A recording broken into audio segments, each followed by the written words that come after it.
Summer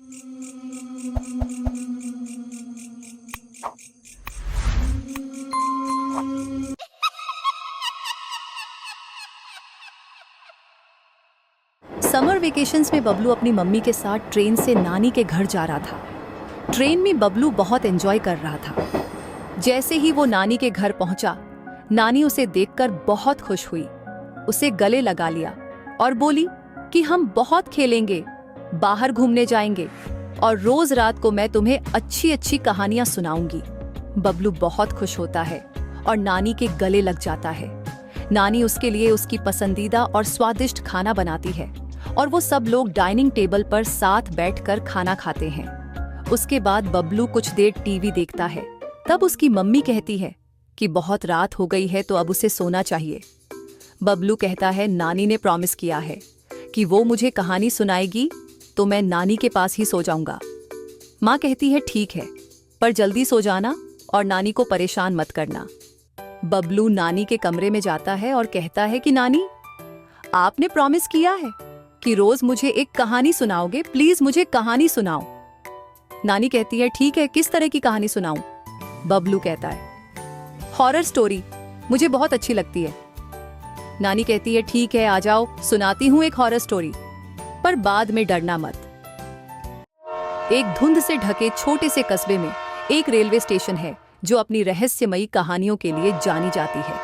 इस station पर रात को चलने वाली लास्ट ट्रेन मिडनाइट ट्रेन के नाम से मशहूर है और कहते हैं कि यह ट्रेन कभी किसी को मंजिल तक नहीं ले जाती।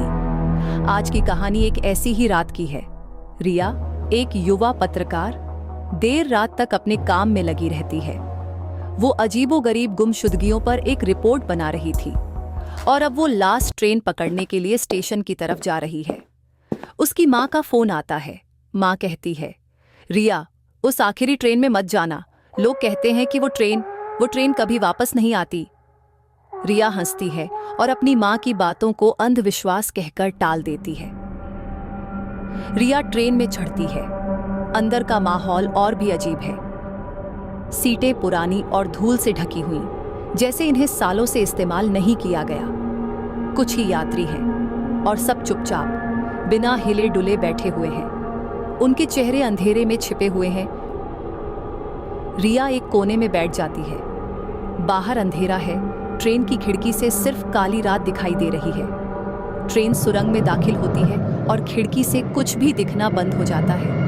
तभी उसके कानों में एक अजीब आवाज सुनाई देती है। उसके हेडफोन अचानक बंद हो जाते हैं और उसका फोन वो भी बंद हो चुका है। कोई सिग्नल नहीं है। वो महसूस करती है कि कोई उसे घूर रहा है। वो सामने देखती है। एक आदमी, गहरी आंखों वाला, उसे बिना पलक झपकाए देख रहा है। वो बेचैन हो जाती है, नजरें दूसरी ओर घुमाती है।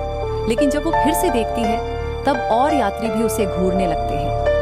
एक अजीब ठंडा सा सन्नाटा ट्रेन में छा जाता है। अचानक ट्रेन एक छोटे से वीरान स्टेशन पर रुकती है। दरवाजे खुलते हैं लेकिन कोई बाहर नहीं उतरता। सिर्फ एक औरत चढ़ती है। उसका चेहरा एक घूंघट से ढका हुआ। वो धीरे धीरे चलती है और कोने में जाकर बैठ जाती है। ट्रेन फिर से चलने लगती है, लेकिन अब रिया को एक अजीब डर महसूस होने लगता है।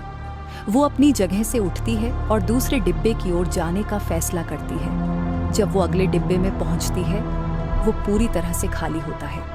रोशनी टिमटिमा रही है और हवा में एक ठंडक छाई हुई है। वो वापस लौटती है, लेकिन जब अपनी सीट पर पहुंचती है तो कुछ बदल चुका होता है। उस आदमी की सीट जो उसे घूर रहा था अब खाली है। रिया घबरा जाती है। वो जानती है कि ट्रेन कहीं रुकी नहीं थी। फिर वो आदमी कहाँ चला गया? रिया का दिल तेजी से धड़कने लगता है। वो ट्रेन के कंडक्टर को ढूंढने का फैसला करती है, लेकिन हर डिब्बा खाली है सिवाय उस औरत के जो अब भी बिना हिले डुले बैठी है। ट्रेन एक और वीरान जगह पर रुकती है, लेकिन इस बार बाहर कोई स्टेशन नहीं है, सिर्फ घना कोहरा और काले पेड़ों का एक बंजर जंगल। रिया खिड़की से बाहर देखती है। उसकी रूह कांप जाती है और तभी वो औरत अपनी जगह से उठती है। वो रिया की ओर बढ़ती है। उसका घूंघट हवा में धीरे से हिलता है और जैसे ही वो पास आती है, उसकी आंखें एक अजीब सी चमक के साथ खुल जाती हैं। औरत की आवाज हवा में गूंजती है, तुम्हें यहाँ नहीं आना चाहिए। रिया अब समझ चुकी है, ये वही मिडनाइट ट्रेन है जिसके बारे में उसने कहानियां सुनी थी। एक प्रेत ट्रेन जो सिर्फ उन्हीं को दिखती है जिन्हें किसी अदृश्य शक्ति ने चुना है। ये ट्रेन कभी अपनी मंजिल तक नहीं पहुंचती और उसके यात्री वो कभी वापस नहीं आते। रिया समझने लगती है कि अब उसके पास ज्यादा समय नहीं बचा। अगली सुबह वो ट्रेन शहर के मुख्य स्टेशन पर पहुंचती है। सब कुछ सामान्य दिखाई देता है, लेकिन रिया गायब है। उसकी सीट पर बस उसका बैग और कैमरा रखा हुआ मिलता है, लेकिन वो खुद कहीं नहीं है। कई दिनों बाद एक और मुसाफिर उसी प्लेटफॉर्म पर खड़ा होता है, उस आखिरी ट्रेन का इंतजार करता हुआ। अनजान एक और सफर शुरू होने को है और चक्र फिर से शुरू हो जाता है अगले शिकार के लिए। रोनित उसी ट्रेन में चढ़ता है जिसमें रिया चढ़ी थी।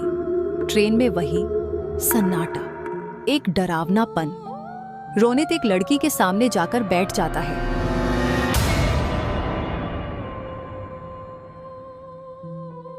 तुम्हें यहाँ नहीं आना चाहिए।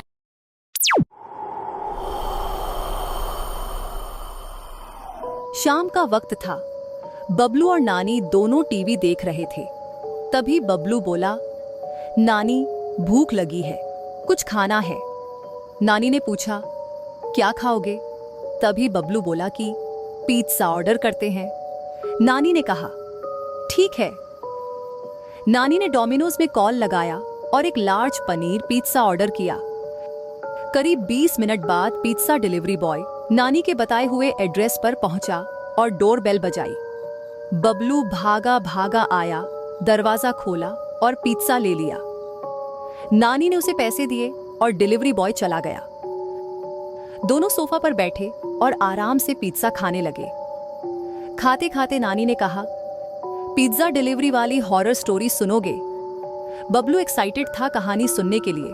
उसने कहा, हाँ नानी, प्लीज सुनाओ। नानी ने कहानी सुनाना शुरू किया। ये कहानी एक पिज्जा डिलीवरी बॉय रोहित की है, जो एक छोटे से शहर में लोकल पिज्जा आउटलेट में काम करता था। वो रोज रात 10 बजे तक काम करता था, पर आज उसे एक ऑर्डर डिलीवरी करते करते 11 बज गए थे और वो बस घर के लिए निकलने ही वाला था। तभी फोन की घंटी बजती है। उसका मन नहीं है फोन उठाने का, पर अंदर से बॉस कहता है, फोन उठाओ रोहित।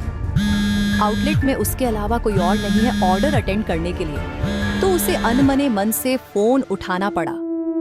फोन पर एक औरत की आवाज आई जो बहुत धीमी और घबराई हुई लग रही थी। उसने एक लार्ज पिज्जा का ऑर्डर दिया और एक एड्रेस बताया जो शहर के उस हिस्से में था जहां दूर दूर तक बस वीराना था। रोहित कुछ पूछता उससे पहले ही औरत ने फोन काट दिया। रोहित ने पिज्जा तैयार किया और निकल ही रहा था। तभी उसके बॉस ने कहा, रोहित, रात बहुत हो चुकी है, स्कूटर से मत जाओ, मेरी कार लेके जाओ। कार से जाने के लिए रोहित थोड़ा रिलैक्स हो गया। एड्रेस की तरफ जाने का रास्ता लंबा और डरावना था। सड़कें घुमावदार थीं, घने जंगलों से घिरी हुई। रोहित को मीलों तक कोई और गाड़ी नहीं दिखी। अचानक उसे सड़क किनारे कुछ दिखा, या शायद कोई दिखा। एक छोटी लड़की चल रही थी, बिल्कुल स्थिर, अंधेरे में। इतनी देर रात एक बच्ची को अकेले देख रोहित ने गाड़ी रोक दी और उससे पूछा कि क्या उसे मदद की जरूरत है, लेकिन उसने कोई जवाब नहीं दिया। उसकी आंखें अजीब सी, बिना पलक झपकाए रोहित को देख रही थी। एक लंबी असहज चुप्पी के बाद रोहित ने गाड़ी आगे बढ़ा दी। आखिरकार रोहित उस एड्रेस पर पहुंचा, एक बड़ा घर, जो इस इलाके में एक अकेला घर था। घर की सारी लाइट बंद थी और बाहर घास इतनी बड़ी हुई थी कि जैसे वहां सालों से किसी ने ध्यान न दिया हो। रोहित ने घर के दरवाजे के पास जाते समय देखा कि ऊपर की खिड़की के पीछे कोई हलचल हुई। एक परछाई अचानक छिप गई। उसने इसे अपने दिमाग का वहम मान लिया। उसने डोरबेल बजाई, कोई जवाब नहीं। उसने फिर से बेल बजाई और इस बार दरवाजा धीरे से खुद ब खुद खुल गया। ठंडी हवा का एक झोंका उसे छू गया। रोहित ने धीरे से अंदर कदम रखा। Hello, pizza delivery. घर के अंदर अंधेरा और बदबू थी। पुरानी फर्नीचर धूल से ढकी हुई थी और मकड़ी के जाले लटके हुए थे। रोहित ने अंदर कदम बढ़ाए। उसने फिर से आवाज दी, लेकिन सिवाय हवा में तैरते धीमे फुसफुसाहटों के कोई जवाब नहीं आया। अचानक उसने अपने पीछे किसी के कदमों की आवाज सुनी। मुड़ते ही उसने वही लड़की देखी जो सड़क के किनारे खड़ी थी। वो अब सीढ़ियों पर खड़ी थी, उसी ठंडी निगाह से उसे घूरती हुई। तुम्हारे मॉम डैड कहाँ हैं? उसने घबराते हुए पूछा। लड़की ने कोई जवाब नहीं दिया, बस धीरे धीरे सीढ़ियों की तरफ चलने लगी। उसकी कदमों की आवाज रोहित के दिल की धड़कन को बढ़ाने लगी। डरते हुए रोहित उसके पीछे पीछे चलने लगा। वो लड़की अचानक एक कमरे में चली गई जो हॉल के आखिर में था। रोहित जब वहां पहुंचा, कमरे के अंदर का दृश्य डरावना था। कमरे में एक पुरानी झूलती कुर्सी के सिवाय कुछ नहीं था और वो कुर्सी धीरे धीरे हिल रही थी, जैसे कोई अभी अभी वहां बैठा हो। तभी एक तेज और दर्द भरी चीख गूंजी, एक औरत की चीख। रोहित के रोंगटे खड़े हो गए। उसने तुरंत मुड़कर देखा। वो औरत और वही लड़की खड़ी हुई। डर के मारे रोहित भागता हुआ घर से बाहर निकला और अपनी गाड़ी की तरफ दौड़ा। उसने कार स्टार्ट की और सड़क पर तेजी से गाड़ी भगाई। रियर व्यू मिरर में देखते ही रोहित का दिल दहल गया। वही औरत और लड़की उसकी कार की पिछली सीट पर बैठी थी। रोहित ने चीखते हुए कार मोड़ दी और पेड़ से टकरा गया। सब कुछ अंधेरा सा हो गया। जब उसकी आंखें खुलीं, पुलिस मौके पर मौजूद थी। उसने उन्हें सब कुछ बताया, लेकिन पुलिस वाले ने गंभीरता से कहा, वो घर कई सालों से खाली पड़ा है, वहां कोई नहीं रहता। वहां आग में एक औरत और उसकी बेटी की मौत हो गई थी। रोहित को अपनी बात पर यकीन नहीं हो रहा था। उसने फिर से पीछे की सीट पर देखा। वहां कोई नहीं था, लेकिन पीछे की खिड़की पर एक धुंधली सी लिखावट में लिखा था,